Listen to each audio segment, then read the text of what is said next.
रानी कर्णावती, एक रानी की अनसुनी दास्तां।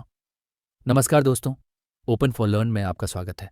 इतिहास के पन्नों में कुछ कहानियां ऐसी दबी हुई हैं जो सिर्फ राजाओं की जीत और हार का ब्यौरा नहीं देती, बल्कि वे हमें शौर्य, त्याग और एक अदम्य साहस की गाथा सुनाती हैं।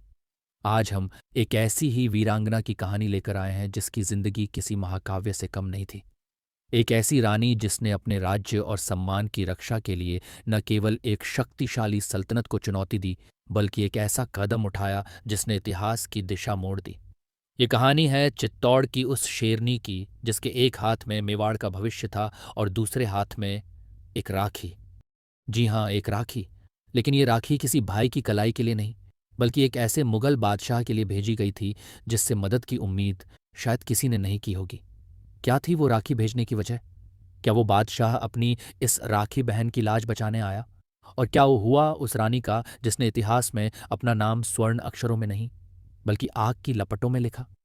तो कुर्सी की पेटी बांध लीजिए, क्योंकि हम आपको ले चलने वाले हैं 16वीं सदी के उस तूफानी दौर में, जहां हम मिलेंगे मेवाड़ की महारानी रानी कर्णावती से। और यकीन मानिए, इस कहानी के अंत तक आपकी जिज्ञासा और सम्मान दोनों ही चरम पर होंगे। रानी कर्णावती, मेवाड़ की लौ जो तूफानों में भी न बुझी, प्रारंभिक जीवन और मेवाड़ की महारानी रानी कर्णावती, जिन्हें अक्सर कर्मवती के नाम से भी जाना जाता है, बूंदी के शक्तिशाली हाड़ा चौहान राजपूत परिवार में जन्मी एक राजकुमारी थीं। उनकी रगों में वीरता और शौर्य जन्म से ही दौड़ता था। उनका विवाह मेवाड़ के महान शासक सिसोदिया वंश के सूर्य महाराणा संग्राम सिंह से हुआ, जिन्हें इतिहास राणा सांगा के नाम से जानता है। राणा सांगा वो प्रतापी योद्धा थे जिनके शरीर पर 80 घाव थे, जिनकी एक आंख और एक हाथ युद्ध में जा चुके थे। फिर भी उनका नाम सुनते ही दुश्मनों के पसीने छूट जाते थे।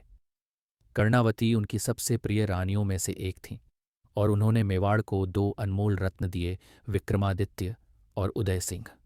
यही उदय सिंह आगे चलकर उदयपुर के संस्थापक और महान योद्धा महाराणा प्रताप के पिता बने। उस समय मेवाड़ राजपूताना की सबसे शक्तिशाली रियासत थी। दिल्ली सल्तनत कमजोर पड़ रही थी और मुगल अभी भारत में अपने पैर जमाने की कोशिश ही कर रहे थे। राणा सांगा ने सभी राजपूत राजाओं को एक झंडे के नीचे लाकर एक विशाल संघ बनाया था, जिसका सपना था दिल्ली पर फिर से हिंदू शासन स्थापित करना।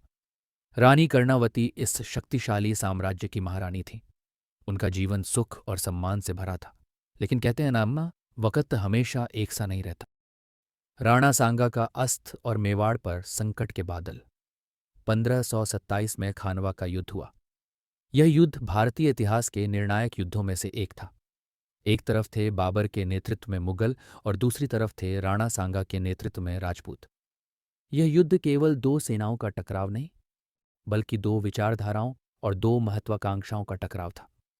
दुर्भाग्य से इस युद्ध में आधुनिक तोपखाने और बाबर की कुशल रणनीति के आगे राजपूतों की वीरता कम पड़ गई और उनकी हार हुई। युद्ध में गंभीर रूप से घायल होने के कुछ समय बाद ही 1528 में राणा सांगा का निधन हो गया। राणा सांगा की मृत्यु मेवाड़ के लिए एक वज्रपात के समान थी।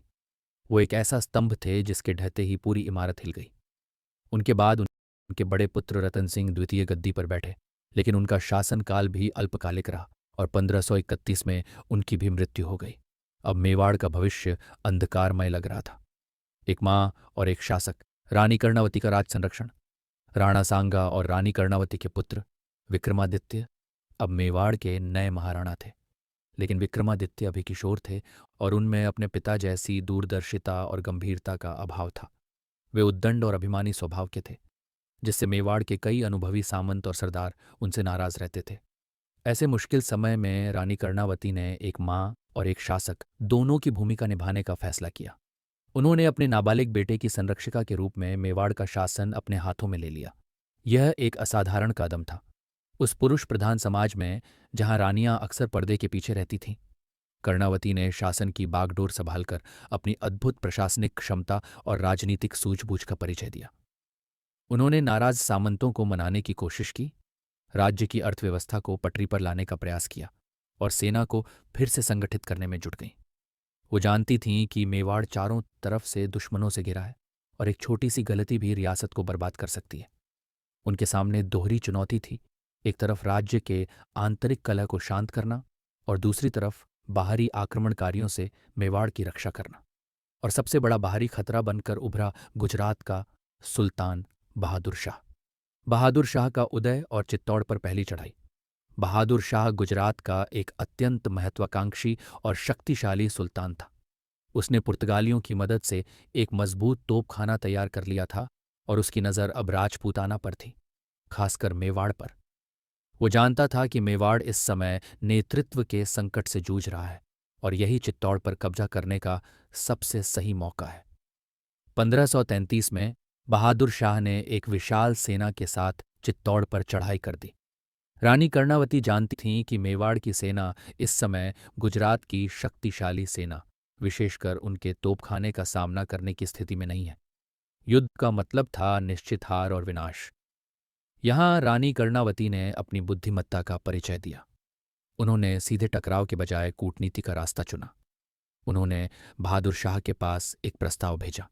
प्रस्ताव के अनुसार मेवाड़ ने गुजरात की अधीनता स्वीकार करने और भारी हर्जाना देने का वादा किया, जिसमें सोना, चांदी और प्रसिद्ध रणथंभौर का कहिला भी शामिल था। बहादुर शाह इस प्रस्ताव पर सहमत हो गया। उसे बिना लड़े ही वो सब कुछ मिल रहा था जो वो चाहता था। सेना वापस लौट गई और चित्तौड़ का संकट कुछ समय के लिए टल गया। कई राजपूत सरदारों ने रानी के इस फैसले की आलोचना की। उन्हें यह अपमानजनक लगा। लेकिन कर्णावती एक माँ थीं। वो जानती थीं कि उनके बेटे और उनकी प्रजा की जान किसी भी किले से ज्यादा कीमती है। ये उनकी दूरदर्शिता थी। उन्होंने रणथंभौर का किला देकर समय खरीदा था ताकि वो मेवाड़ को आने वाले बड़े तूफान के लिए तैयार कर सकें। ऐतिहासिक राखी और हुमायूं को भेजा गया संदेश। लेकिन बहादुर शाह की महत्वाकांक्षाएं शांत नहीं हुई थीं। रणथंभौर की आसान जीत ने उसकी भूख को और बढ़ा दिया था। उसे यह एहसास था कि जब तक चित्तौड़ का किला खड़ा है, राजपूताना पर उसका पूर्ण नियंत्रण स्थापित नहीं हो सकता। लगभग 2 साल बाद 1535 में उसने पहले से भी बड़ी सेना और बेहतर तोपखाने के साथ एक बार फिर चित्तौड़ को घेर लिया। इस बार स्थिति और भी गंभीर थी। रानी कर्णावती जानती थीं कि अब कोई समझौता नहीं हो सकता। बहादुर शाह का एकमात्र मकसद चित्तौड़ को पूरी तरह से नेस्तनाबूद करना था। मेवाड़ के राजपूत शूरवीर अपनी अंतिम लड़ाई के लिए तैयार थे, लेकिन रानी कर्णावती को पता था कि केवल वीरता से तोपों का सामना नहीं किया जा सकता। उन्हें मदद की जरूरत थी, एक ऐसी मदद जो इस आसन्न विनाश को रोक सके। और यहीं पर रानी कर्णावती ने वो ऐतिहासिक कदम उठाया जिसने उन्हें इतिहास में अमर कर दिया। उन्होंने अपने एक दूत के हाथ मुगल बादशाह नसीरुद्दीन मोहम्मद हुमायूं को एक पत्र और एक राखी भेजी। यह एक असाधारण घटना थी। एक हिंदू राजपूत रानी एक मुसलमान मुगल बादशाह को भाई मानकर मदद के लिए पुकार रही थी। राखी, जो भाई बहन के पवित्र रिश्ते और रक्षा के वचन का प्रतीक है, उसे एक ऐसे व्यक्ति को भेजा जा रहा था जिसके पिता बाबर ने ही उनके पति राणा सांगा को हराया था। यह कर्णावती की हताशा नहीं, बल्कि उनकी राजनीतिक चतुराई का शिखर था। वो जानती थीं कि दुश्मन का दुश्मन दोस्त होता है। बहादुर शाह हुमायूं का भी कट्टर प्रतिद्वंद्वी था और दिल्ली के तख्त के लिए एक बड़ा खतरा था। कर्णावती ने हुमायूं को धर्म और कर्तव्य की दुहाई दी। उन्होंने उसे याद दिलाया कि एक भाई का फर्ज होता है अपनी बहन की लाज बचाना, और अगर वो इस राखी की इज्जत नहीं रखेगा तो इतिहास उसे कभी माफ नहीं करेगा। हुमायूं का धर्म संकट और उसकी देरी। कहते हैं कि जब हुमायूं को रानी कर्णावती की राखी और उनका मार्मिक संदेश मिला तो वह भावुक हो गया। वह उस समय बंगाल में एक सैन्य अभियान में व्यस्त था। राखी ने उसे एक गहरे धर्म संकट में डाल दिया। एक तरफ एक बहन की पुकार थी और राजपूतों का सम्मान, जिनकी वीरता की वो कद्र करता था। दूसरी तरफ उसके अपने सामंत और सलाहकार थे जो उसे एक काफिर राजपूत राज्य की मदद करने से रोक रहे थे, खासकर एक दूसरे मुसलमान शासक बहादुर शाह के खिलाफ। लेकिन हुमायूं ने राखी की लाज रखने का फैसला किया। उसने अपने सलाहकारों की बात को अनसुना कर दिया और अपनी सेना को चित्तौड़ की ओर कूच करने का आदेश दिया। इतिहासकार इस बात पर एकमत नहीं है कि हुमायूं की मंशा पूरी तरह से नेक थी या वो इसे बहादुर शाह को कमजोर करने के एक सुनहरे मौके के तौर पर देख रहा था। लेकिन यह सच है कि उसने अपनी सेना को चित्तौड़ की ओर मोड़ा। परंतु हुमायूं ने एक बड़ी गलती कर दी। उसने आने में देर कर दी। कुछ इतिहासकार मानते हैं कि वह जानबूझकर धीरे धीरे आगे बढ़ा ताकि राजपूत और बहादुर शाह आपस में लड़कर कमजोर हो जाएं। कुछ का मानना है कि उस समय की संचार व्यवस्था और दूरी के कारण उसे पहुंचने में स्वाभाविक रूप से समय लगा। कारण जो भी रहा हो, उसकी यह देरी चित्तौड़ के लिए घातक साबित हुई। चित्तौड़ का तीसरा साका और रानी कर्णावती का जौहर। चित्तौड़ के कहले के भीतर दिन बीतते जा रहे थे और हुमायूं की सेना का कोई अता पता नहीं था। रसद समाप्त हो रही थी और बहादुर शाह के तोपखाने किले की दीवारों में दरारें डाल रहे थे। राजपूतों ने देख लिया था कि अब अनिश्चित है। जब जीत की कोई उम्मीद नहीं बचती और सम्मान की रक्षा ही एकमात्र ध्येय रह जाता है, तब राजपूत साका का अनुष्ठान करते हैं। साका दो भागों में होता है, जौहर और केसरिया। जौहर में राजपूत महिलाएं अपने सम्मान और सतीत्व को दुश्मन के हाथों अपमानित होने से बचाने के लिए एक विशाल चिता में कूदकर आत्म बलिदान दे देती हैं। केसरिया में पुरुष केसरिया बाना पहनकर अपने जीवन की अंतिम सांस तक लड़ने के लिए किले के द्वार खोलकर भूखे शेरों की तरह दुश्मन पर टूट पड़ते हैं। रानी कर्णावती ने किले की सभी महिलाओं का नेतृत्व किया। यह निर्णय लेना कितना कठिन रहा होगा, इसकी हम केवल कल्पना ही कर सकते हैं। एक तरफ धधकती हुई आग थी और दूसरी तरफ दुश्मन की हवस। उन्होंने आग को चुना, सम्मान को चुना। 8 मार्च 1535 का वो दिन चित्तौड़ के इतिहास का सबसे काला दिन था। रानी कर्णावती अपनी बहू राजकुमारी जवाहर बाई और 13,000 अन्य राजपूत वीरांगनाओं के साथ गौमुख कुंड के पास बनी एक विशाल चिता की ओर बढ़ी। पूरे कहिले में वैदिक मंत्रों और हर हर महादेव के जयकारे गूंज रहे थे। इन वीरांगनाओं ने हंसते हंसते पूर्ण श्रृंगार में अग्नि को गले लगा लिया। उन्होंने मृत्यु को स्वीकार किया, लेकिन अपमान को नहीं। रानी कर्णावती की लौ आग की उस विशाल लौ में विलीन हो गई, लेकिन उनकी कीर्ति की लौ हमेशा के लिए अमर हो गई। जैसे ही जौहर की लपटें आसमान में उठीं, किले के द्वार खुल गए। बाघ सिंह सोलंकी के नेतृत्व में हजारों राजपूत योद्धाओं ने केसरिया वस्त्र धारण कर बहादुर शाह की सेना पर अंतिम आक्रमण कर दिया।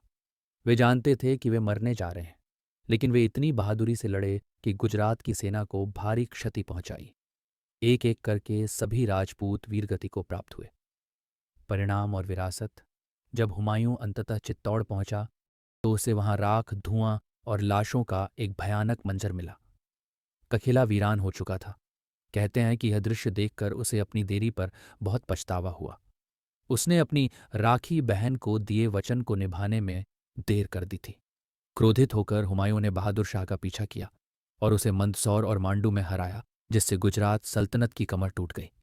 उसने चित्तौड़ और मेवाड़ का राज्य रानी कर्णावती के पुत्र विक्रमादित्य को वापस सौंप दिया। लेकिन चित्तौड़ का गौरव लुट चुका था।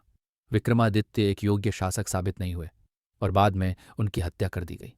इसके बाद रानी कर्णावती के छोटे पुत्र उदय सिंह महाराणा बने, जिन्होंने मुगलों के लगातार हमलों के कारण एक नई सुरक्षित राजधानी की स्थापना की, जिसे आज हम उदयपुर के नाम से जानते हैं। रानी कर्णावती की कहानी सिर्फ एक रानी की कहानी नहीं है। यही एक माँ की कहानी है जिसने अपने बच्चों के भविष्य के लिए अपने वर्तमान की हर खुशी को दांव पर लगा दिया। ये एक शासक की कहानी है जिसने विषम परिस्थितियों में भी अपनी प्रजा की रक्षा के लिए हर संभव प्रयास किया। और यह एक ऐसी वीरांगना की कहानी है जिसने अपने सम्मान के लिए दुनिया के सबसे दर्दनाक अंत को भी मुस्कुराकर गले लगा लिया। उन्होंने जिस राखी को भेजा था वह भले ही समय पर उनकी रक्षा न कर सकी हो, लेकिन उसने भारतीय इतिहास और संस्कृति में एक अमिट छाप छोड़ दी। यह राखी हिंदू मुस्लिम एकता की एक दुर्लभ मिसाल बन गई। यह कहानी हमें सिखाती है कि धर्म और मजहब से भी बड़ा एक रिश्ता होता है, इंसानियत का रिश्ता, रक्षा के वचन का रिश्ता। रानी कर्णावती का बलिदान व्यर्थ नहीं गया। उनकी वीरता ने आने वाली पीढ़ियों को प्रेरित किया, जिसमें उनके अपने पोते महान महाराणा प्रताप भी शामिल थे, जिन्होंने कभी भी मुगलों के सामने सिर नहीं झुकाया।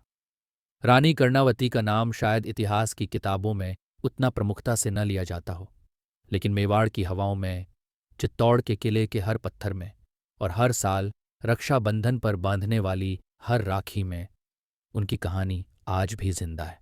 वो एक लौ थीं जो तूफानों में भी न बुझीं, बल्कि एक ऐसी मशाल बन गईं जो आज भी हमें साहस, त्याग और आत्मसम्मान का रास्ता दिखा रही है। दोस्तों, यह थी मेवाड़ की उस साहसी रानी, रानी कर्णावती की दिल को छू लेने वाली गाथा। एक ऐसी रानी जिसने हमें सिखाया कि असली वीरता केवल तलवार चलाने में नहीं, बल्कि मुश्किल समय में सही निर्णय लेने और अपने सम्मान के लिए सब कुछ न्यौछावर कर देने में है। आपको रानी कर्णावती की कहानी का कौन सा हिस्सा सबसे ज़्यादा प्रेरित कर गया? क्या यह उनका एक माँ और संरक्षिका के रूप में शासन संभालना था, या फिर उनका हुमायूं को राखी भेजने का ऐतिहासिक फैसला, या उनका वो अंतिम बलिदान जिसने उन्हें हमेशा के लिए अमर कर दिया? अपनी राय हमें नीचे कमेंट्स में ज़रूर बताइएगा। अगर आपको हमारी ये प्रस्तुति पसंद आई हो तो इस वीडियो को लाइक करें और अपने दोस्तों और परिवार के साथ शेयर करें, ताकि हर कोई इस महान वीरांगना की कहानी को जान सके। और हाँ, अगर आप इतिहास की ऐसी ही अनसुनी और प्रेरणादायक कहानियों को जानना और समझना चाहते हैं तो हमारे चैनल ओपन फॉर लर्न को सब्सक्राइब करना न भूलें और बेल आइकॉन को ज़रूर दबा दें, ताकि हमारी कोई भी वीडियो आपसे मिस ना हो। जुड़े रहिए, सीखते रहिए। मिलते हैं अगली बार एक और नई कहानी के साथ। धन्यवाद।